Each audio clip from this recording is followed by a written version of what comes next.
আচ্ছা, আমরা রুম থেকে বেরিয়ে পড়েছি। আমাদের আজকে প্রথম গন্তব্য এখন পাতালগঙ্গা। এই সমস্ত আমাদের গেস্টরাও রেডি, আমাদের দুটো গাড়ি চলে এসেছে। আমরা যাচ্ছি পাতালগঙ্গা। অনেকে চান করবে, অনেকে চান করবে না, সেটা যার যার ব্যক্তিগত ব্যাপার। ওখানে রোপওয়ে আছে, রোপওয়ে করে নিচে অবধি নামতে হয় পাতালগঙ্গায়, সেটাও আপনাদের দেখাবো। এবং তারপর আমরা ওখানে পাতালগঙ্গা দর্শন করে আবার ওপরে ফিরে আসব, সবটাই আপনাদেরকে দেখাচ্ছি। তা আমরা এখন গাড়িতে উঠছি।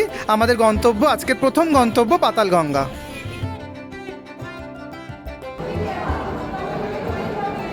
আমাদের সমস্ত গেস্টদের নিয়ে আমরা এখন চলে এসেছি কৃষ্ণা নদী দর্শন করব, যেটা এখানকার গঙ্গা বলা হয়, পাতাল গঙ্গা বলা হয়। পাতাল গঙ্গা কেননা অনেকটা নিচে, আমরা দেখতে পাবো ছবিতে যে অনেকটা নিচে নদীটা দেখা যাচ্ছে, তাই পাতাল থেকে উঠেছে বলে পাতাল গঙ্গা। তার সঙ্গে তো আমাদের ভ্রমণিকা সবাই আছে, সবাই একটু হাত নেড়ে দাও, দেখিয়ে দাও, সবাই কাছে ক্যামেরা যাচ্ছে, একটু সবাই হাত নাড়ো। এই আমাদের ভ্রমণিকা টিম, ওদিকেও দুজন রয়েছে। আমরা সবাই মিলে এখন রোপওয়ে করে পাতালগঙ্গা যাচ্ছি। পাতালগঙ্গা দেখে আবার ফিরবো, সেই তখনটাও এই রাস্তাটাও আমরা ভিডিও করে দেখাবো আপনাদের। তাও একটু দেখাই কাছ থেকে এই রোপো।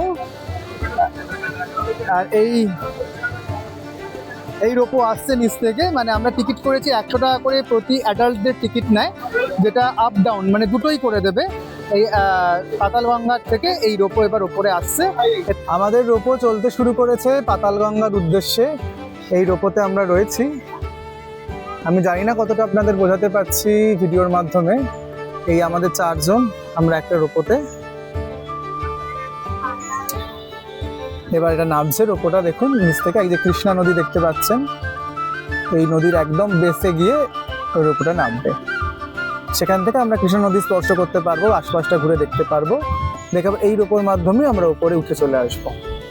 আমরা আস্তে আস্তে নামছি, হয়তো বুঝতে পারছেন, পাতালগঙ্গার জন্য। আমাদের গেস্টরা অনেকে চান করছে কৃষ্ণা নদীতে, আমরা সবাই পারিনি, হয়ে ওঠেনি। আমরা কিছুজন দাঁড়িয়ে আছি, ওদের জিনিসপত্র দেখছি, আর বাকিরা এই দেখুন সবাই ওরা চান করছে নিজেদের মতন করে। আপনাদের একটু দেখাই কৃষ্ণা নদীর শোভা। এই কৃষ্ণা নদী বয়ে যাচ্ছে। এখানে বোটিং এর ব্যবস্থাও আছে, ডুড ড্যামে নিয়ে যায়। এদিকে ড্যামটাই সোজা, দেখুন সোজা, জানি না কতটা দেখা যাচ্ছে, ড্যামটা সোজা। আর এই পাহাড়ের মাঝখান দিয়ে কৃষ্ণা নদী বয়ে যাচ্ছে। স্নানঘাট, সমস্ত আগত দর্শনার্থীরা এইখানে স্নান করে পুণ্য অর্জন করছে।